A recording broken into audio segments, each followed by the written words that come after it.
Olá, seja bem-vindo ao canal Matemática Superior. Hoje nós vamos para a aula 11 da disciplina Equações Diferenciais, que está sendo ofertada remotamente pelo Instituto Federal do Norte de Minas Gerais, campus Montes Claros. Os alunos já estão chegando, vamos lá recepcioná-los? Bom dia, pessoal. O pessoal já estava 10 horas também, cheguei atrasado hoje quase, né? Bom dia, Nayane. Bom dia, Rainara, Gilmar, Alícia, Bruna, Rafaela, Sávio. Quem mais está aqui? Nayane, Bruna, Ana Veloso, Ana Tereza. Obrigado, Gilmar, por aparecer aí. José Igor chegando, bom dia. Nossa, como é que pode, né? Uns 70 mil finalizações e nenhuma bola entra, né, Ana? Que é isso? Ai, Jesus. E aí, para piorar, o Cruzeiro vai e empata, né? No finalzinho do jogo de ontem. Aí, Rainara. Aí, Ana. Bom, hoje a gente vai falar a respeito de... A gente vai mudar um pouco o viés do curso, no sentido que agora, na verdade, o curso a gente volta para resolver a DO de primeira ordem, lá do início, aquelas mais simples mesmo. Por quê? Qualquer equação diferencial de ordem 2, ela pode ser, através de uma mudança de variável que a gente faz, ela pode ser reduzida num sistema de duas equações de ordem 1. Ok? É o que a gente chama de redução de ordem.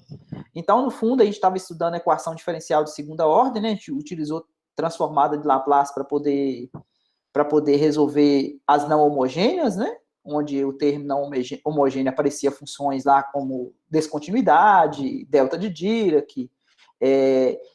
Então, agora, o que a gente vai fazer? A gente vai continuar resolvendo, entre aspas, EDO de segunda ordem, mas só que essas EDO de segunda ordem, elas são disfarçadas num sistema linear de ordem 1, ok? Então, aquele sistema massa-mola que a gente viu, aquele x duas linhas mais x igual a zero. Aquele sistema massa-mola, por exemplo, eu poderia colocar uma força externa também, igual um F de T. Aquele sistema massa-mola, se você vê, ele, na verdade, é duas EDOs de primeira ordem, um sisteminha. Então, qual que é o objetivo de estudar sistemas de equações diferenciais lineares? Qual que é o objetivo?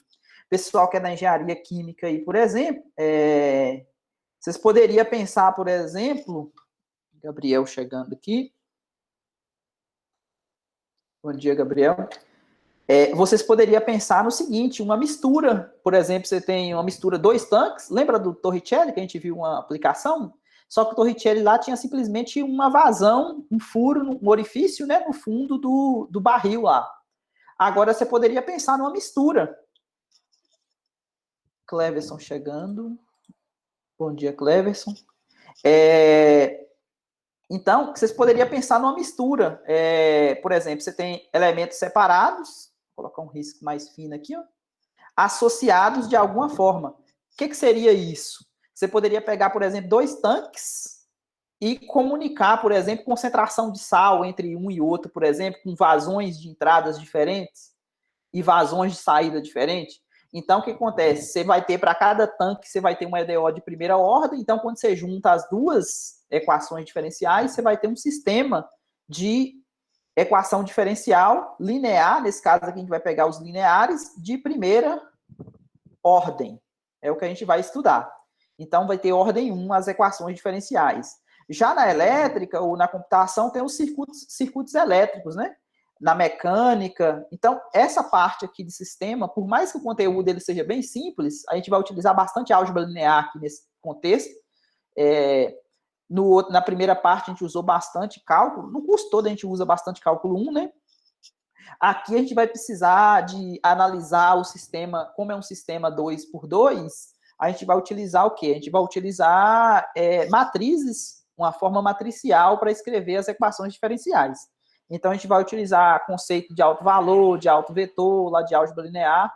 Então, a gente vai precisar disso aqui nesse contexto para poder saber quando que uma solução é única, quando que uma solução não é única, esse tipo de coisa. Tá. Então, o que acontece? A gente vai começar com dois exemplos, porque esses dois exemplos eles vão ser chaves para poder a gente exibir as soluções de outros sistemas mais completos. Então, esse primeiro exemplo que eu chamei de 4.1 é um exemplo que a gente chama de desacoplado. O que significa um sistema desacoplado? Significa que você pode resolver tanto a equação 1 quanto a equação 2 na ordem que você quiser. Por quê? Porque essa equação 1 aqui só depende de x1, tá vendo? Eu tenho a derivada aqui de x1, aqui eu tenho a função x1, e essa equação x2 aqui tem o x2' e tem o x2. Tá vendo que não está misturado o x1 com o x2. Então, esse aqui é um sistema que a gente chama de desacoplado. Então, a solução aqui, ó, você pode resolver uma independente de você saber a solução da outra, e vice-versa. Esse sistema aqui ele é fácil de resolver, para você ver o que acontece. Por exemplo, se você pega a equação 1, essa aqui de cima, se você pega e divide todo mundo por x1, tá vendo? Dividiu todo mundo do lado esquerdo e do lado direito, então desse lado aqui sobrou só o lambda 1. Isso aqui é aquele lá, o iniciozinho que a gente viu do curso. Essa parte aqui vocês podem escrever como sendo a derivada do ln, né? Do x1, por quê? Porque é a derivada da função sobre a função. Aí você integra dos dois lados, a integral da derivada pelo teorema fundamental do cálculo vai sair para a gente a função, ok? Desse lado aqui vai ficar o lambda 1t mais um k1, que é a integral aqui, ó. E aí você pega a exponencial dos dois lados, né? Você pega a exponencial do ln, vai dar o x1, e aqui você pega a exponencial do lambda 1t mais k1, é a mesma coisa de e elevado a lambda 1t vezes e elevado a k1. Conserva a base, somos expoente. Isso aqui é uma nova constante, não é? Então, essa nova constante aqui eu estou chamando de C1. Ficou claro a solução? Beleza. Então, a gente resolveu nessa equação 1. A equação 2 ela é idêntica, né? Só vai trocar o x1 por x2, beleza? E o lambda 1 por lambda 2. É igualzinho, não tem diferença nenhuma, tá vendo? Então, a solução vai dar essa aqui, ó. A diferença é que trocou o x1 por x2, o c1 por c2 e o lambda 1 por lambda 2. Ok? Não tem nada de diferente aqui na... Ah, tá. Uma pergunta que eu sempre faço. Vocês leram essa aula antes? Gilmar falou que sim. Ana balançou a cabeça, o Vitor falou que sim. Nayane falou que sim. Então, beleza. Porque é importante ler a aula, porque o que acontece? Aqui tem hora que eu não leio na íntegra o que está na tela, né? Por mais que vocês podem ir lendo aí, acompanhando, eu prefiro explicar o que está na tela do que ler para vocês. Então, por isso que eu peço para vocês lerem antes, para poder ficar a leitura, entre aspas, a aula, que ficar mais, não ter surpresas, né? Dos termos que eu estou falando. Tá. Então, eu consegui encontrar a solução da equação 1, a solução da equação 2. Então, aqui, em forma de matriz, eu coloquei aqui na primeira linha, tá vendo? A solução da equação 1. E aqui na segunda linha, aqui, ó, da matriz 2 por 1, né? A matriz 2 linhas por uma coluna, eu coloquei a minha segunda solução. Agora, tá tranquilo o exemplo 1? Agora vamos falar de um outro que ele é quase desacoplado. Por que quase desacoplado? Porque agora eu necessariamente tenho que resolver a 2 primeiro. Por que eu tenho que resolver a 2 primeiro? Laura Jennifer. Porque, ó, pra você ver, ó, eu não consigo resolver a equação 1 primeiro. Por que eu não consigo? Porque eu não sei quem é o x2. Mas essa equação aqui de baixo, eu inclusive já resolvi ela aqui no exemplo 4.1, não resolvi? Ela é exatamente igual ao sistema 4.1. A diferença é que agora eu não estou chamando de lambda 1 e lambda 2 mais, tá vendo? Eu estou usando só o lambda, não estou usando lambdas diferentes. Depois a gente vai ver o porquê disso, né? Aí depois a gente vai ver a questão dos autovalores com raízes reais diferentes, com raízes reais de multiplicidade 2, né? E raízes complexas. Mas, por enquanto, vamos deixar isso aqui quieto, né? Vamos usar simplesmente o lambda mesmo. Então, aqui o que acontece? Essa parte aqui, onde lambda... Ctrl+C, Ctrl+V, né? No LaTeX acontece isso. Onde lambda pertence a R, beleza? Esse lambda aqui, ó, pertence a R. Então, nesse caso aqui, ó, nós temos um sistema que ele é quase desacoplado. Então, a solução da primeira equação 1, que é a equação 1, ela vai depender da segunda equação. Então, essa segunda equação, a gente já sabe que a resposta dela, a solução dela, a gente já resolveu ela aqui em cima, tá vendo? x2 é igual C2e elevado a lambda 2. Aqui nesse caso aqui, como não é lambda 2, é lambda, então aqui fica só um lambda t, tá vendo? Tranquilo? A solução da equação 2? Beleza. Agora, o que eu vou fazer? A Ariane falou sim. Eu vou pegar essa solução aqui que eu encontrei, esse x2, ele é esse mesmo x2 que está aqui, ó. Eu vou pegar ele e vou substituir na equação 1. Então, a equação 1 vai ficar quem? Vai ficar o x1' que tinha aqui, tá vendo? Menos, esse aqui eu peguei e passei para cá, ó. Menos lambda x1 igual o x2. O x2 ficou do lado direito. Ok, não mexi com ele, tá vendo? Só substituir ele por esse valor aqui. Tá vendo que isso aqui tem a mesma carinha das equações que a gente costumava resolver lá no início do curso? Tá vendo isso aqui, ó? A menos de letra é exatamente essa equação aqui, não é? Do tipo completa. Uma EDO de primeira ordem do tipo completa. Então, a gente já sabe como resolve isso. Então, o P de T aqui, quem está fazendo o P de T é quem que acompanha, tá vendo? É quem que acompanha a minha função, menos lambda. Quem que é o Q de T? O Q de T é quem está do lado direito aqui, tá vendo? E aí a gente sabe como que resolve. A gente precisa calcular aquele fator integrante, né? Que era exponencial E elevado à integral de P de T. Faz essa conta aqui, deu E elevado a menos lambda T. Observe que aqui eu posso pegar a constante como sendo a constante zero, ok? Por isso que não apareceu a constante da integral aqui. Substituindo os valores, a fórmula era exatamente essa aqui, não era? A gente viu lá no início do curso? Para encontrar o y. Então vai ficar o quê? 1 sobre μ de t. Como aqui está negativo, tá vendo o expoente aqui está negativo, então ele foi para o numerador, inverti aqui, né? Ficou positivo. Integral, essa aqui é a função Q de t, essa aqui é a função μ de t, tá aqui, né? Mais K1. Então, esse aqui com esse aqui, ó, conserva a base, somos expoente. O que vai acontecer? Concorda que daí elevado a zero? Porque menos lambda t mais lambda t? Ok? Beleza. Então, vai ficar o quê? Vai ficar só C2 dt mais K1. Então, resolvendo isso aqui, a primitiva de C2 aqui vai dar C2t mais uma constante, tá vendo? Essa integral que tem uma constante, tem mais essa outra constante. Tá vendo? Duas constantes aqui, ó. Eu posso juntar em uma constante só. K2 mais K1, eu estou chamando de C1. Aqui eu multiplico esse vezes esse, tá vendo? Então vai dar C1 vezes E elevado a lambda T, ou C1 E elevado a lambda T, que é esse aqui vezes esse aqui de baixo, né? E esse aqui de cima vai ficar C2 T E elevado a lambda T. Então a minha primeira solução vai ser essa aqui, ó. Tá vendo? Que é o x1. E a de baixo tem só o termo C2E elevado a lambda T. Ficou claro a resolução do exemplo 4.2? Como? Ótimo. O pessoal do chat aí pode falar um sim aí, ajuda, só para ver se todo mundo está acompanhando. Ariane, Cleverson, Bruna. Ok. Bom, Natália também falou ok. Então, o que acontece? Aqui, nessa observação, eu simplesmente reescrevi como seriam os exemplos 4.1 e 4.2 em forma matricial.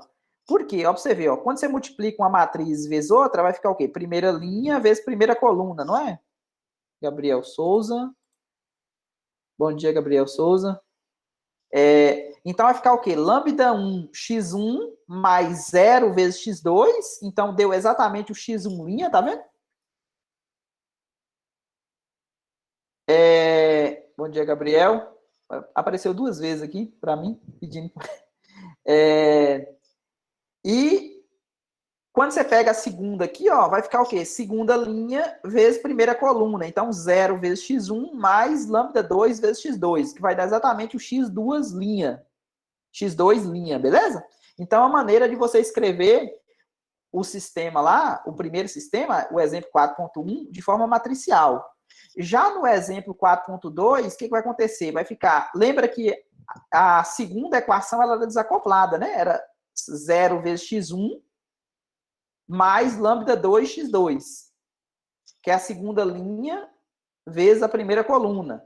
E o x1 linha era o quê? Lambda vezes x1 mais o x2. Tá vendo que aparecia esse termo aqui que fazia com que não fosse desacoplada, certo?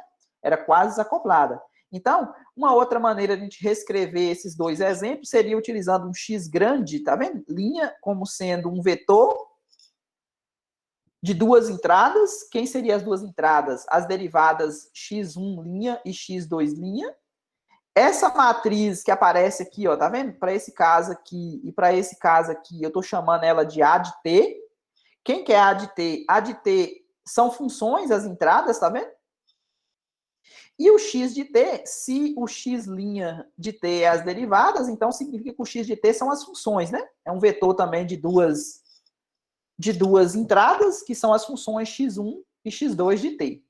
E esse f de t, que aparece aqui, ó, isso aqui, ele pode fazer com que o nosso sistema, por exemplo, nesses exemplos que a gente fez aqui, esse f de t grande aqui não apareceu. Mas você poderia colocar uma força externa. Lembra do sistema massa-mola? x2' mais x igual a um f de t. Então, poderia ter um f de t também, né? Uma força externa.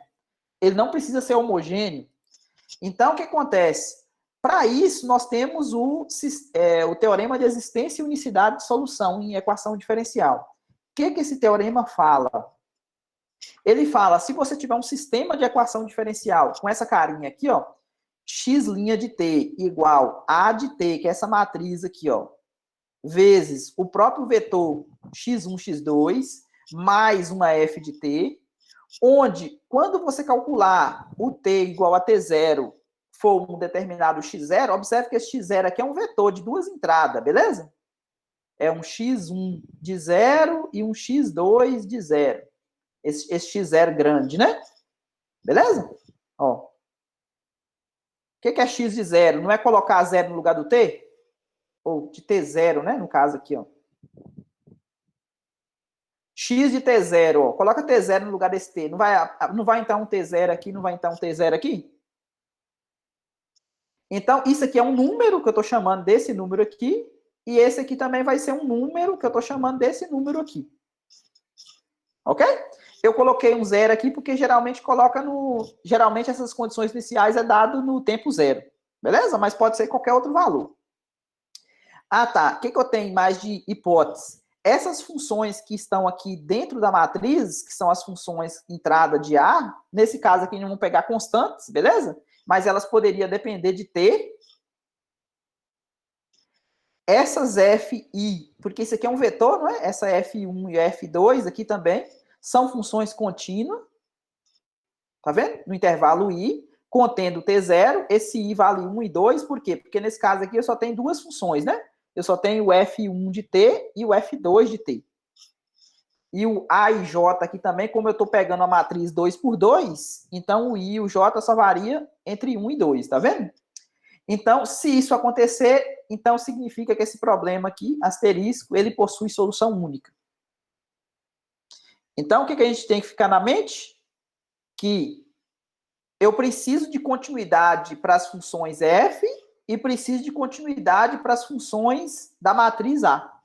Então, nesse caso aqui, nós vamos pegar o caso mais simples possível para resolver.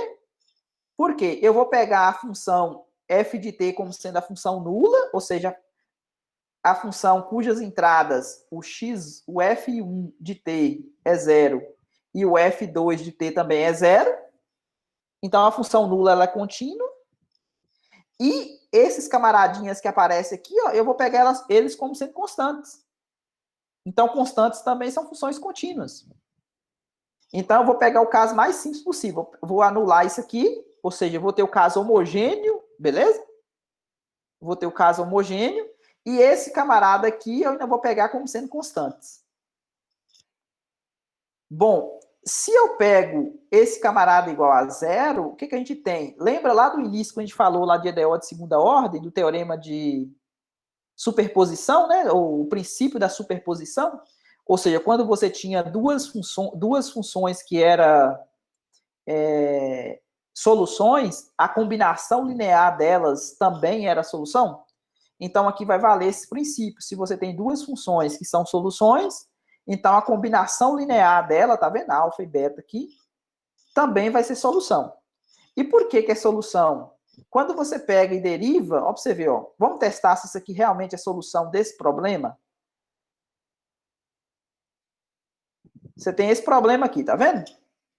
Então, se o x de t é solução, significa que quando você derivar ele, tem que dar a função entre aspas, né, a matriz A, vezes ele próprio.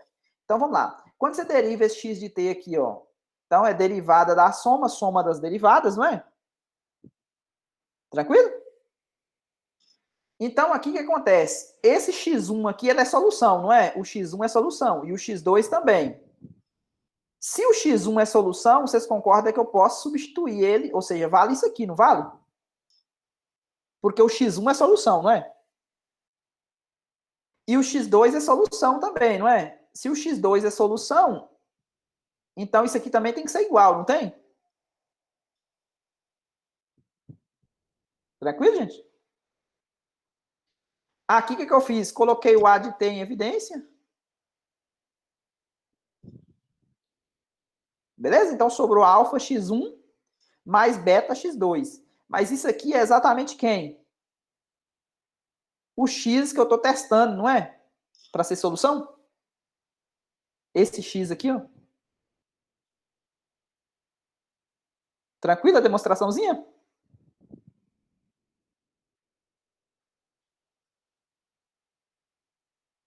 Beleza.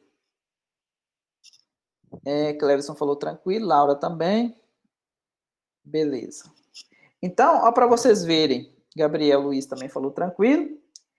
Então, o que a gente acabou de mostrar foi exatamente isso aqui, ó. Se o sistema ele for homogêneo e se você tiver duas soluções, então significa que a combinação linear também é solução.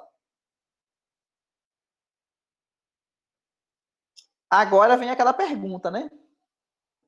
Será que como que eu vou checar que aquelas duas soluções x1 e x2 elas são linearmente independentes? Lembra daquela mesma preocupação que a gente teve lá no início, que a gente pegou e dividia uma solução pela outra para ver se dependia de x ou de t, né, da variável independente? Então, aqui a ideia é a mesma. Só que aqui, como a gente está trabalhando com matriz, qual que é a ideia? Para poder checar essa... Observe que essas soluções x1 e x2 aqui, ó, lá a gente tinha funções, não era? A gente dividia uma função pela outra, não era assim? E via se dependia de t. Aqui, como esses camaradas são matrizes, né? Lembra que isso aqui são um vetor, esse x1 aqui é um vetor, esse aqui é um vetor também, né? Tem duas entradas. Então, o que acontece? Se o determinante do x1 aplicado em zero e o determinante o que é x1 aplicado em zero aqui? Isso aqui vai dar uma matriz 2 por 2, né? Eu vou ter esse x1 aplicado em zero, ele vai fazer o papel da primeira coluna, e o x2 aplicado em zero vai fazer o papel da segunda coluna. Então, isso aqui vai ser uma matriz 2 por 2. Se o determinante dessa matriz 2 por 2 for diferente de zero, então significa que a solução ela é única. E se a solução ela é única, a gente vai ganhar mais para frente que essas duas soluções aqui, elas formam uma base de solução, ou seja, elas são linearmente independentes. E a gente vai dar até um nome especial para esse determinante mais na frente, ok? Então, o que acontece? Ó, se você pega e substitui zero na solução, ó, se você substitui zero aqui na solução, o que você vai ter? Você vai ter um x de zero igual C1x de zero mais C2x de zero. Observe que isso aqui você pode escrever da forma matricial, tá vendo? Você pode pegar, por exemplo, esse x0 aqui, ó, essa matriz aqui, ó, ela pode ser uma matriz M vezes uma matriz C. Quem que é a matriz M e quem que é a matriz C? A matriz M é exatamente as colunas formadas por x1 de 0 e x2 de 0, e a matriz C grande é exatamente a matriz do 2 por 1, né, dado pelas minhas constantes C1 e C2. Então, o que acontece? A gente sabe lá da teoria de álgebra linear que para ter um sistema, né, para ter solução única, basta que o determinante dos coeficientes desse sistema seja diferente de zero, não é isso? Para ter solução única. Lá de Gaal a gente aprendeu isso. Lembra?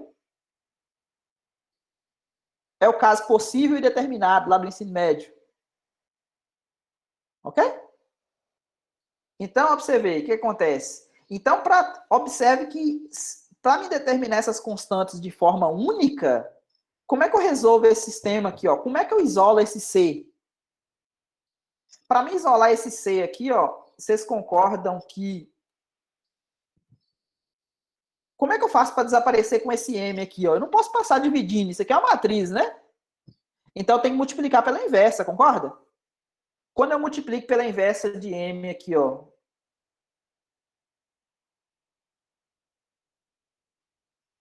à esquerda, porque matriz não comuta, beleza? Eu não posso ficar mudando ordem de multiplicação de matriz. Isso aqui vai da identidade, não vai? A identidade é como se fosse o 1 da multiplicação usual. Então, aqui eu consigo isolar o C. Então, quem que é o C? É a inversa de M vezes o x0. Então, o que acontece? Eu preciso da inversa de M, tá vendo? Se eu preciso da inversa de M, então significa que o determinante, uma matriz tem inversa, todo mundo concorda que o determinante dela é diferente de zero, né? Beleza, gente? Então, a gente ganha com isso aqui, tá vendo?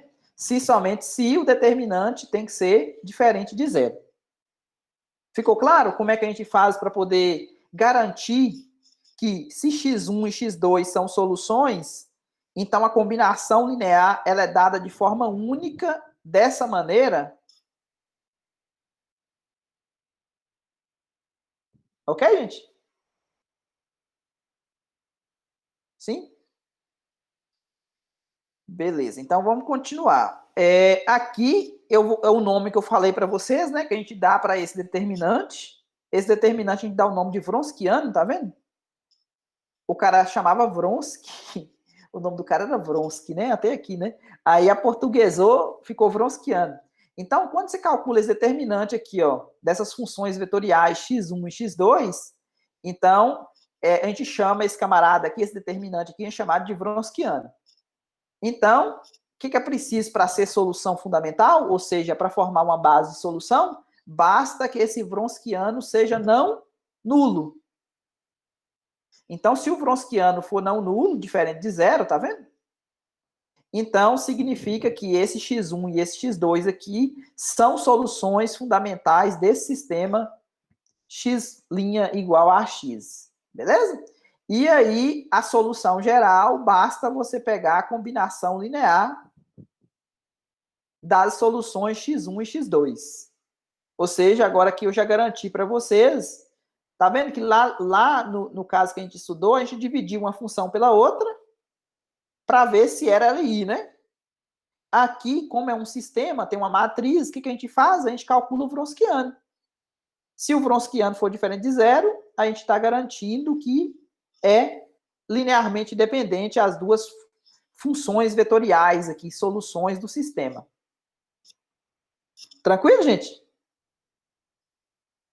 Agora, vamos pegar toda essa teoria que a gente colocou aqui para vocês e vamos aplicar no exemplo 4.1 e no exemplo 4.2, lá do início da aula. Então, para vocês verem, o exemplo 4.1, como que a gente reescreveria ele? A minha solução, vocês lembram como é que era a solução lá? C1 e elevado a lambda 1t mais C2 e elevado a lambda 2t, não era? Então, o que acontece? Só para você ver como que eu escrevi. Eu escrevi esse vetor aqui, ó. Esse vetor aqui como sendo e elevado a lambda, um vetor duas linhas por uma coluna, esse aqui também 2 linhas por uma coluna. Então, para você ver, quando você olha aqui, ó. Opa. Quando você pega a primeira entrada aqui, ó.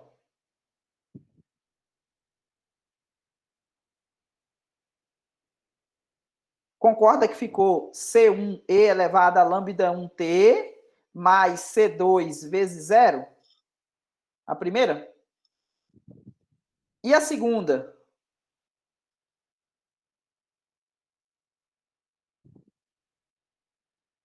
Concorda que ficou C1 vezes 0 mais C2e elevado a lambda 2t?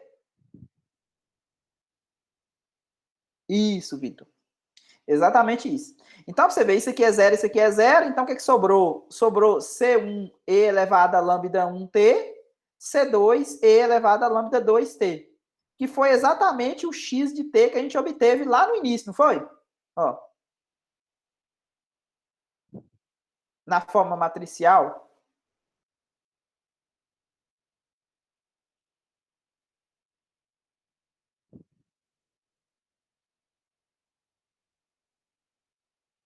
Aqui, ó. Beleza? Do exemplo 1. Tranquilo, gente?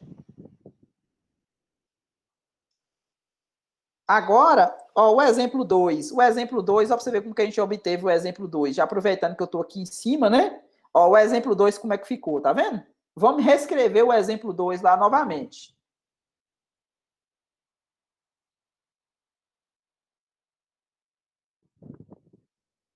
Então, pra você ver, ó, se eu chamo esse aqui de x1 e esse aqui de x2, ó, x1, x2. Cálculo Wronskiano. O que é o Wronskiano? Não é aplicar no zero? Quando você aplica no zero aqui, o que vai ficar? E elevado a zero, né? E elevado a lambda 1 vezes zero. Então, deu 1, 0, tá vendo? Esse aqui é o x1 aplicado em zero. E esse aqui é o x2 aplicado em zero. Lembra que eu falei para vocês que ia dar uma matriz 2 por 2? É exatamente essa matrizinha aqui, ó.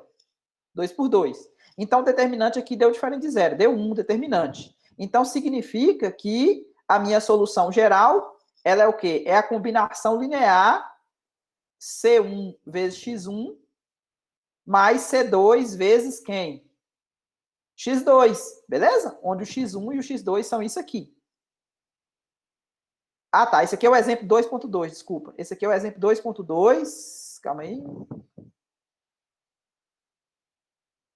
Ficou claro o exemplo 1.1? A solução geral do exemplo 1.1, não, 4.1?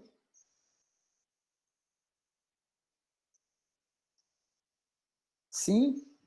Então, agora vamos para o 4.2. O exemplo 4.2, quem que vai ser? Lembra como é que era a minha solução lá que eu mostrei para vocês? Ó, primeiro... Isso aqui era a primeira linha, né? Da primeira entrada. Lembra que o x1, ele dependia de x2 também na solução? E aqui de baixo, ficou essa outra parte aqui, ó. C1 vezes 0 e C2 vezes E elevado a lambda t.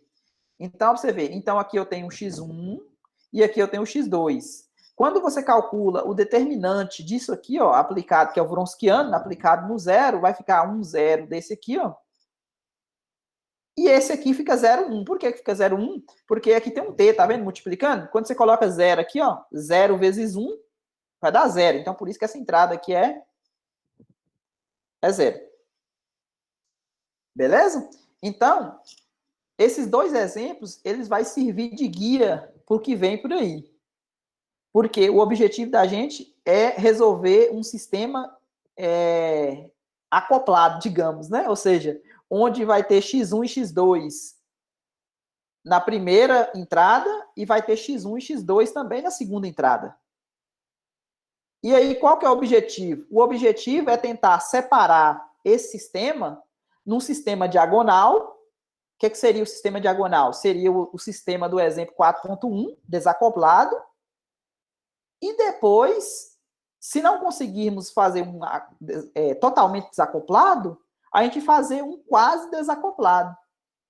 Então, aqui a gente vai, o primeiro caso que a gente vai falar é quando a matriz ela é diagonalizável em R. O que significa isso? Significa que a gente vai ver que os autovetores, eles vão ser o quê? Eles vão ser reais distintos ou reais iguais, com multiplicidade 2. Se eles forem reais distintos, eu vou conseguir um sistema diagonal, desacoplado, bonitinho.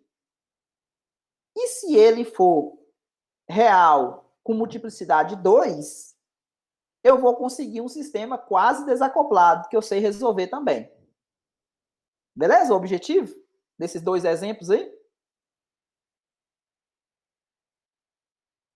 Então, podemos ir? Isso aqui é teoria de álgebra linear. Como que a gente faz para poder transformar qualquer matriz numa matriz diagonal? Ou seja, como que eu vou diagonalizar uma matriz? Então, observe que a gente está fazendo aqui, não entendi o porquê do Wronskiano. Peraí. Bruna falou, não entendi o porquê no Wronskiano o A12 é 0.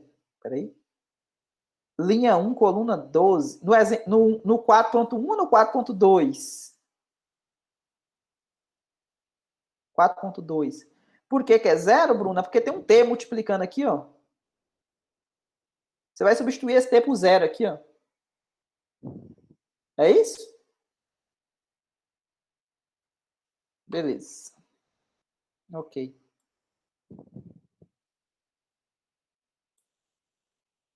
Tá. Nós estamos fazendo tudo para sistema planar, mas não significa que isso aqui não possa ser feito para dimensões maiores, porque esse sistema de equação diferencial, ele não precisa ser 2 por 2. Ele pode ser 3 por 3, N por N, né? Pode ser generalizado para o Rn. Então, o que acontece? Eu vou supor que existem matrizes P e D, de forma que a matriz onde o lambda 1 e o lambda 2 são reais, esses camaradas que aparecem aqui na diagonal da matriz D, de forma que eu posso pegar qualquer matriz A e escrever ela dessa maneira aqui, ó. Esse P vezes essa D e depois multiplicar ainda pela inversa de P, nessa ordem. Aí você fala assim, nossa Deus, calma aí, não precisa criar pânico agora. Como é que eu vou encontrar essa matriz P e como é que eu vou encontrar essa matriz D? A gente vai ver que isso aqui não é bicho de sete cabeças, é fácil de ser encontrado essas matrizes, de forma que se você tiver uma matriz qualquer lá, 1, menos 1, 3 e 4, quem que é a matriz P? Quem que é a matriz D? De forma que quando você multiplica essa P aqui pela D e multiplica pela inversa dela, dá exatamente essa matriz A aqui. Então, esse é o objetivo. Por quê? Porque eu vou querer transformar um sistema em que não é diagonal, que seria um sistema completo, num sistema diagonal, porque esse sistema diagonal aqui eu sei resolver, porque esse aqui é desacoplado. Então, esse é o objetivo. Então, vamos supor que existam as matrizes P e D, de forma que a A pode ser escrita dessa maneira. Então, o que acontece? Se eu pego essa matriz A, eu estou supondo que a matriz A pode ser escrita dessa maneira aqui, ó, tá vendo? Então, no lugar desse A, eu vou substituir por essa coisa, que eu não sei ainda quem é. Beleza? Eu não sei como é que determinar P, vai ser assunto da próxima aula. Eu não sei como é que determinar P e não sei como determinar D. Mas eu estou supondo que existem essas matrizes, a P. Observe que eu preciso que ela seja invertível, ou seja, o determinante dela tem que ser diferente de zero, de forma que isso aqui pode acontecer. Então, o que eu fiz aqui? Eu multipliquei pela inversa de P dos dois lados aqui, ó. Multipliquei à esquerda, beleza? À esquerda. Porque é importante falar da ordem aqui da multiplicação, porque matriz não comuta, beleza? Se você multiplicou a P do lado esquerdo aqui, ó, do x', a P é menos 1, você tem que multiplicar a P menos 1 aqui do lado esquerdo também. Beleza? Tem que ser a esquerda e esquerda. Então, desse lado aqui ficou isso. Concorda que quando você multiplicar a P menos 1 com esse P aqui, vai dar identidade? Então, tá vendo que aqui não apareceu nada aqui, né? Não tem nada aqui. Por quê? Porque aqui tem identidade, é o 1, a matriz de identidade. Então, aqui sobrou o quê? Sobrou esse restante que tinha, né? Tranquilo até aí? Agora que vem o pulo do gato. Qual que é o pulo do gato? Fazer uma mudança de variável. Eu vou chamar essa coisa aqui, ó, de y. Então, quando eu reescrevo isso aqui, ó, se eu chamo isso aqui de y, quem que é a derivada disso? Concorda que é a derivada disso? Só para você ver. Quem que é o y' de t? Concorda que é o p a menos 1 vezes o x' de t? Derivando aqui dos dois lados? P a menos 1 é constante, ok? É a matriz. Então, eu derivei o y, derivei o x, tá vendo? Agora, quem que é o x'? Hã, gente? Por que sobrou só isso? Ó, pra você ver, ó. O y' tá aqui, o p é menos 1 vezes o x'.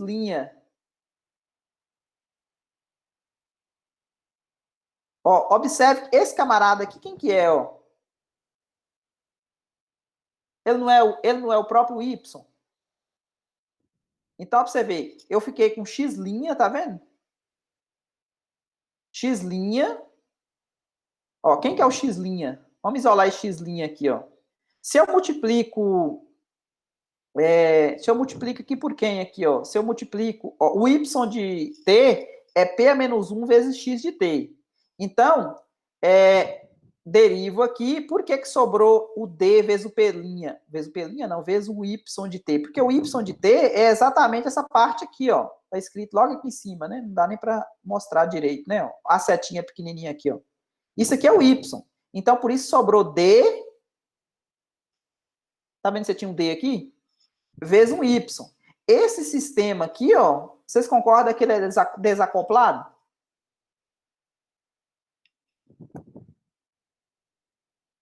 Sim ou não? Porque essa D aqui, ela foi dada dessa maneira, tá vendo?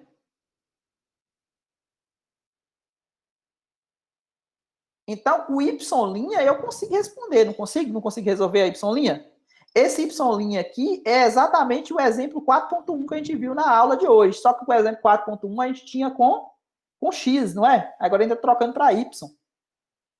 Então, essa aqui é a solução do y1, essa aqui é a solução do y2. Agora, como é que eu faço para recuperar o x?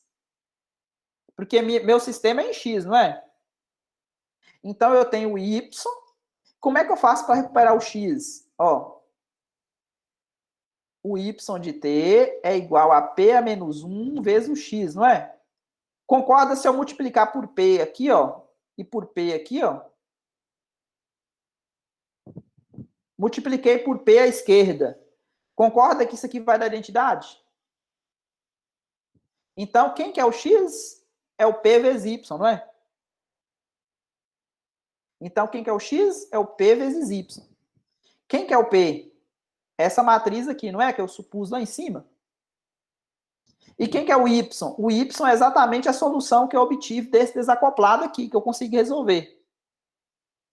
Então, agora, basta a gente multiplicar para encontrar o x, né? Esse camarada aqui é o x1 e o x2 que eu estou querendo. Então, você vê, primeira linha vezes primeira coluna, dá exatamente essa coisa aqui, ó. Segunda linha vezes segunda coluna, dá exatamente isso aqui, ó. Aí, o que acontece? Daqui para cá, eu só reescrevi. É o mesmo termo, tá vendo? Ó, se você olha aqui, ó, é exatamente o que está na primeira linha, não é? E se você olha aqui, ó,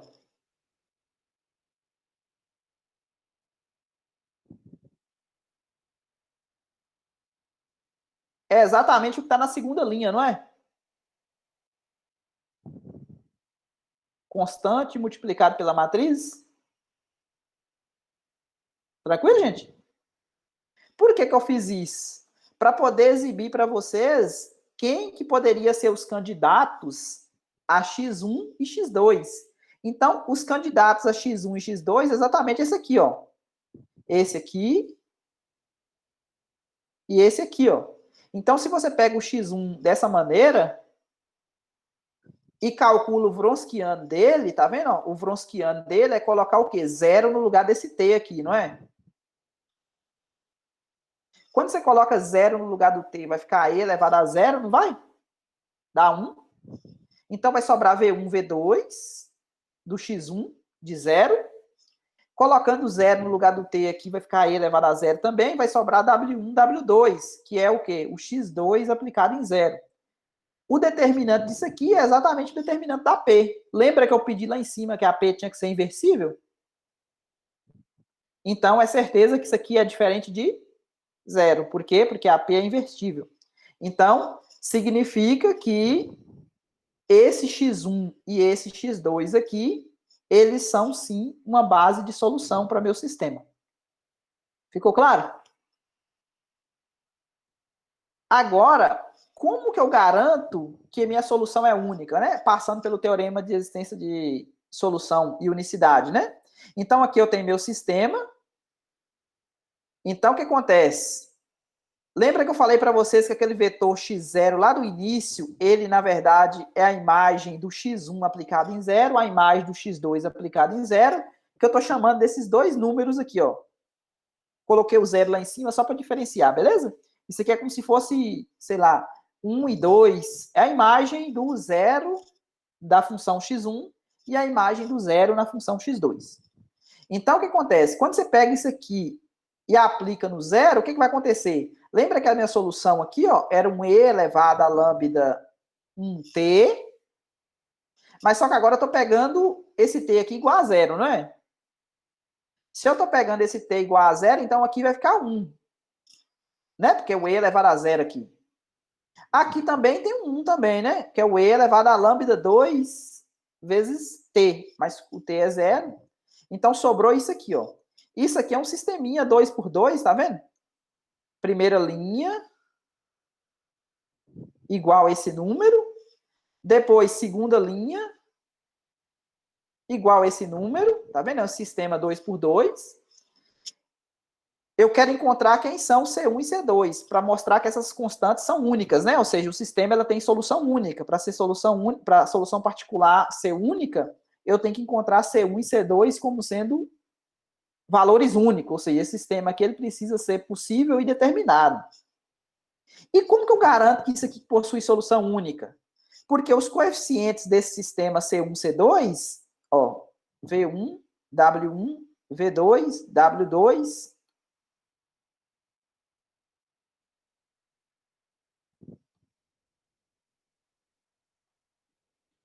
olha os coeficientes do sistema aqui, quem são? São exatamente o quê? Os coeficientes da matriz P, né? Como eu sei que isso aqui tem determinante diferente de 0, então significa que essa solução aqui, ou seja, essas constantes aqui, elas são únicas, beleza? Então, meu sistema, ele é possível e determinado. Ok? Então, o que eu tinha preparado para a aula de hoje é isso. Dúvida? Achou tranquilo? Achou mais difícil? Brabo.